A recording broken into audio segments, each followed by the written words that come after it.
Hey everybody, and welcome back to Koi Pond Lifestyle. So what have we got on today? Update time. If you remember right in the last video, Costia back. I tell you what, everybody, I know there's loads of people out there having these parasite problems, but you couldn't make this up. This is just... We put that in the pond to see what was going to happen with Costia. Results on that later on. Also, when I'm looking at fly larvae, gnats, whatever you want to call them, I've had quite a few in my filter system over the last week, and I believe it's because I haven't been able to use any of my FOC because of doing all these treatments. I didn't want to put the FOC in until after I'd finished these treatments, because I didn't know what it was going to do. I didn't know how it was going to be worth it or not, be a waste of money or what, I don't know. But as soon as these treatments are done, then I'm going to go back to FOC, and it's going to get me in trouble, that product, one of these days, but not today. So I'm going to sort that out. So as you can see, I've had a lot of these fly larvae floating around in there. When I open the lid up, sometimes I get a few little gnats come out flying. So I know there's another channel at the moment, Andy at Derby Koi. He's got some of this product as well, and he's trying it to get rid of his. And I'm just kind of saying, because I've not been using it, hence the issues I've been having with them as they come in. But before that, I just want to say a massive thank you to all my viewers out there. The last, well, since March, really struggled with the pond, losing fish, parasite after parasite after parasite, to the point where I kind of thought to myself, is that it? Can I do no more? Should I just say, that'll do, focus on something else now, do what I got to do with the pond, maybe move them on, fill it in, get back to cutting my grass? But you people out there, you motivate me as much as some of you tell me that I motivate you. Because some of the comments I get, fantastic, just, you know, keep going, keep doing this, keep doing that. And I try to stay as positive as I can, because that's just me. You know, every day is a school day for me, and I don't knock it till I've tried it, and I will try it to the point where there's nothing more to do. So a big thank you. Thanks folks, a lot of nice people out there, thank you ever so much.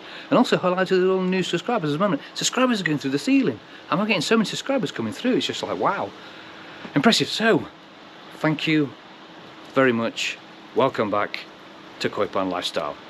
So fly larvae, let's have a look. So you can see all these like egg sac things here, and I've got little midges and things flying around and down the side there. So it's obviously saying my pond's nice and mature now, because this is ponds, you know, it's coming up towards 2 years old now. So that's interesting, because when I first started using FOC, I was told that the pink salmony stuff inside reduced the fly larvae from the filter system. I don't know whether it kills the larvae. I mean, to be honest, if you want to see if it kills the flies or the larvae or whatever, over on Derby Koi channel, Andy's doing some tests there, because he had quite a problem. He's got one of these fly catchers in his filter system shed, and he's using FOC to see if that works. Whereas I'm sort of on the direction of, is it to just keep your pipes clear? Because somebody on my channel, when I first started using it, said that they tried it on theirs and it did reduce the amount of fly sacs. So that's interesting. Like you say, try it. You know, next time you take your pump off, just stick your finger in one of the pipes, either direction, and sort of give it a scrape, and you'll probably find these little larvae sacs. So as soon as I get back to using FOC, then I'm hoping that these are going to clear, because, you know, as I'm doing the filter system, you'll probably see bits and pieces as I'm taking stuff off, and I'll see if I can show you on the system itself. So I need to get back to putting that product back in to reduce that, because obviously it's you know, that the flies and the larvae are in there, so I want to make sure that they're keeping the pipes nice and clear. So let's test that out, and I think what I'll try to do is next season I think I'm going to try to fit something into the pipe so we can see if these fly larvae, I can't say that today, fly larvae actually get stuck in the pipes, and see if the fog takes them off. Let's try that. This will be interesting because then there's going to be a couple of us on YouTube doing this, that as soon as I can get my pond not having products in it, which would be a bloody miracle at the moment, but there you go, then we can suss out how it goes. So I've got a few jobs to do here today. I've got to clean the aquarium again. It's about sort of 7 or 8 days now, so that needs doing. That's looking pretty washed at the moment. And don't forget, I've not had my UV on for nearly over a week now, so the pond's looking a bit pea soupy, so that won't help with growing algae on the window or in the upside down aquarium. So I've got to get that done, and I'm going to give these filters a whiz through as well. Bays 1 and 2 just need siphoning out, and then I've got the final bay on the sponges that need doing as well. So I'm going to crack on with that. Then we're going to have a look at how the treatment's gone for Costia. Right, here's a good example for you. I've just started to look at cleaning off the bay with my sponges in, and I've taken out my exit thing, and if you have a close look on there, you can see all the flower larvae. Now, I don't usually have this. I use fog. So I've got to try to get that product back in again to stop this. Because these things, they, as soon as they lay egg in your pipes, they lay the egg in your pipe, and then your pipes start closing up to the point where you have very little water coming through. So I'm going to give this a quick clean out now. I'm not sure what it's like in my pipes because I haven't been in there yet. But I'm going to get these sponges out, give them a quick clean up, and then get them back in, and then we're going to have a look at the pond and see how that product's doing for the Costia.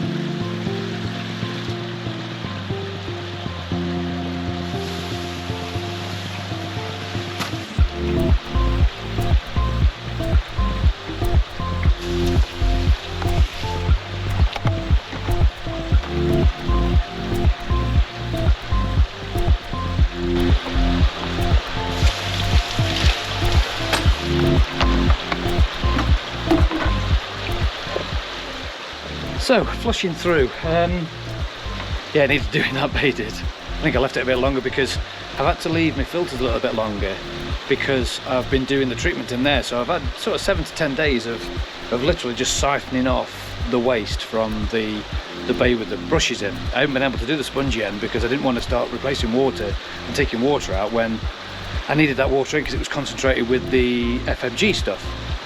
So that definitely needed doing, that did.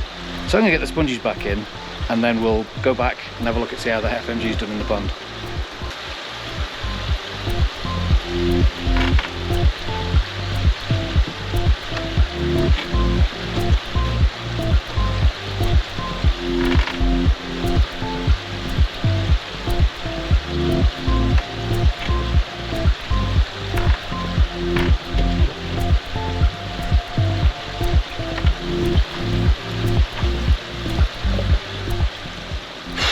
Right, okay, that's it. All sponges back in. This will probably equate to something like a 20% water change because I usually use the most water when I do these last 2 bays because all my sponges come out, I give them a wash in the same bay, and then I either flush that away or I feed it on the garden. You know, I usually feed it on the garden, to be honest, because it's good for the garden. And then because of the Jack matting where it is, I usually get half a dozen buckets of water and flush that through as well. Some people say you should take them out and shake them. Yeah, sure, you can. Well, I don't see why not. Yeah, you can do that. It's just I'm trying not to shake too much beneficial bacteria off there at the moment because there's been a lot of treatments going through, and I'm sure my beneficial bacteria has been struggling to stay alive. So I'm just going to top up this now. What I am going to do as well is replace my filter floss. I've seen a lot of people using this online at the moment. I tell you what, cheap as chips, and you can't beat a bit of filter floss. New stuff, old stuff. Now I usually run this 2 or 3 times, so I don't waste it, or I try not to waste it. I usually take it out, give it a rinse through, and then put it back in a few times. But after a while it does become a little bit threadbare, because and I always say when you're doing it, squeeze it rather than wring it. Don't wring it, because when you wring it, it breaks it up a little bit. So I always just put in a bundle in my hand and squeeze it off, and then away we go from there. So all bay's nice and clean. Just got to siphon off that brush bay, and then, as I keep saying, we will be having a look and see how that Costia treatment's got on. Coming up soon. I just wanted to show you again, I'm sure some of you have already seen this, but only for the new subscribers, when I finish my multi-bay for the last bay that I've just done with the sponges, I get a little bit of filter floss and wrap little socks around the outlets, because you don't get rid of all the fines. So I just basically do this.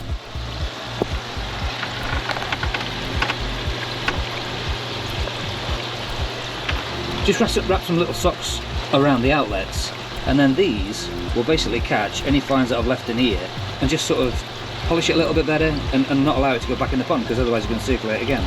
So I'll just put them on there, and I'll leave on there, only leave them there for an hour. You can't leave them on there for much longer, because as soon as these block up, then it's all over. And I obviously don't want these out blocking up. So I'll take these back out in the next hour or so, and away we go from there. So this is an interesting one. Costia time update. Got my net out. I thought I'd just bring Smudge out, have a quick look, because he's still sitting in the corner, moping around a little bit, not eating for well over almost 2 weeks now. And I'm thinking, this is another one I'm about to lose, potentially. So I've even been trying him with his mussels. He loves mussels. So I bought some frozen mussels, I was defrosting them overnight, and then him in the pond. I even floated them past his head. Not interested at all, so it wasn't looking very good for Smudge. And I was thinking, is this it? But this morning, whew, no need for that.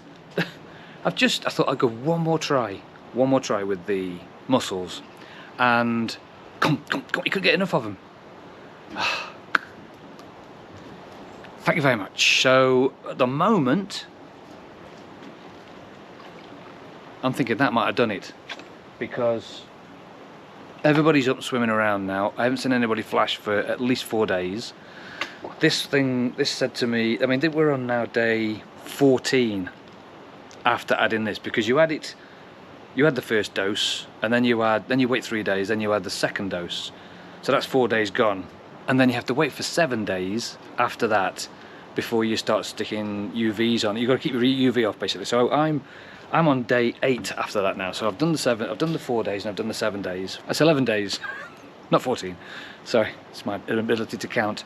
And I was going to do another dose, and I thought, because it says on the pack, you can do another dose after 7 days and a 20% water change. So I've been doing a 20% water change, get ready to hit it again. And at the moment, so far so good. I'm not going to bother sticking another dose in yet, because Smudge seems to have picked himself back up again after having these mussels. But I'm not going to count any chickens until they're hatched, because this is my pond. My pond's backwards and forwards, and it's like a roller coaster ride. Loads of things happening. Good, it's bad. Good, it's bad. And I don't like coming on here and telling you all about the bad things, because that's not me. I like to be positive all the time, and when I have the bad things, and I mean, again, I've got to be honest with you again this week. I was kind of thinking, should I put a video out this week, because it could be bad news? And then I thought, no, tell it as it is. They need to know what's going on out there, and I've promised you this kind of stuff, so I stick to my word. So anyway, so at the moment, I'm gonna watch them feed for the next few days, and as far as I can see, I'm hoping it's worked. So what else has been happening around the pond? Still got the net, because at the moment now I've got, I live in jumping fear now, because I've had, you know, that fish jump out. I think they're all going to keep jumping out, so if I took that net off now, I wouldn't sleep at night. So I'm looking at loads of alternatives, and thank you ever so much for all your comments that you've put below on the last video when I was talking about the jumping fish, about putting maybe some barriers around the outsides, put some of them jump guards. The thing is with those is that it's all money. It's all money that you know, I'd love to be able to spend at the moment, because I lost that fish. I've got to start saving up now to replace that fish. Plus I've got, you know, everything else you have to spend on. So the Jump guards, I don't know, they would be a nice to have. But until then, I'm going to keep the netting, and I'm looking at a way to be able to just remove the netting when I need to. So for example, as you can see now, I've got it sort of, I've got it so I can just pull it straight across now. I've got this pole that I've threaded through the netting, so I just pull that round to this side and lock it underneath here, and then that's where it stays. So the rest of it goes across, and then I hook it under some little hooks, but it kind of takes time. So I think I might look at maybe creating like a little frame, a lightweight frame that I fit the whole thing to, and it folds, and I don't know, there's a number of little ideas that I'm looking at with that. I've stuck my UV back on now, so I'm hoping that this starts clearing this water up a little bit. Oh my, I've got to, again, I meant to tell you about this. Look, my chagoi. Everybody's got to get a chagoi for their pond. You've got to get one. Just go and get one. Go down the shop now and get a chagoi, because my little chagoi, I've only had him for a couple of weeks, and he's feeding out my hand. You put your hand in. I did this earlier on, and he was looking for food off my hand, and I've literally had him weeks where I've got other fish in there that's taken me months to get them anywhere close to that, which is dead interesting. So yeah, I would, again, I've been wanting chagoi for months, or for years should I say, but finally got one, and what a lovely addition that fish is to my pond.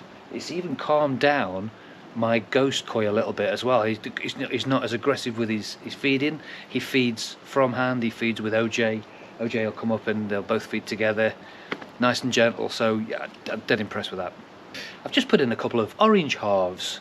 I get these large oranges from our local supermarket because they seem to enjoy them, and they just sort of nibble away at them. It gives them something else to do, gives them something else to think of, and also I believe it supplies them with vitamin C, which is great, keeps the colds away. So yeah, halves of oranges, try that with your fish. They might seem to enjoy it. They only nibble at it. Some fish love them, but other fish like mine, who are very slow eaters, kind of lazy eaters, they'll kind of nibble away. After maybe 8 or 10 hours, you come back and all the inside's just been eaten. There's loads of other treats you can give your fish as well that they love to nibble on, apart from the other food. But again, you have to be careful of your temperatures, because your temperatures have to be sort of above a certain degree. I think something like 15 before you start giving them some high protein stuff.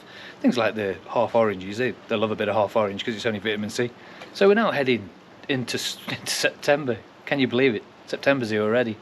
Unreal. This year has kind of flown by. They always say things go quickly when you're busy. Yeah, tell me about it. So we're going to be into winter before we know it. I know that the temperatures at the moment, everything's starting to drop off a little bit. Temperature at night time's a little bit cooler now. We were supposed to have had that heat wave in August. Never happened, unfortunately. Well, it didn't happen around my house anyway. I don't know about your place, but it didn't happen in mine. So it won't be long before I'm starting to do some winter prep work. Can you believe it? Winter prep work. Oh my, it's going to be Christmas before you know it. And we all know what happens with the Christmas videos. And on that bombshell, thanks very much for watching. If you've not subscribed yet, please hit the subscribe button down below there. If you like the video, please like the video, share to all your friends, and ding the notification bell for up and coming videos. Thanks very much for watching. This was Koi Pond Lifestyle.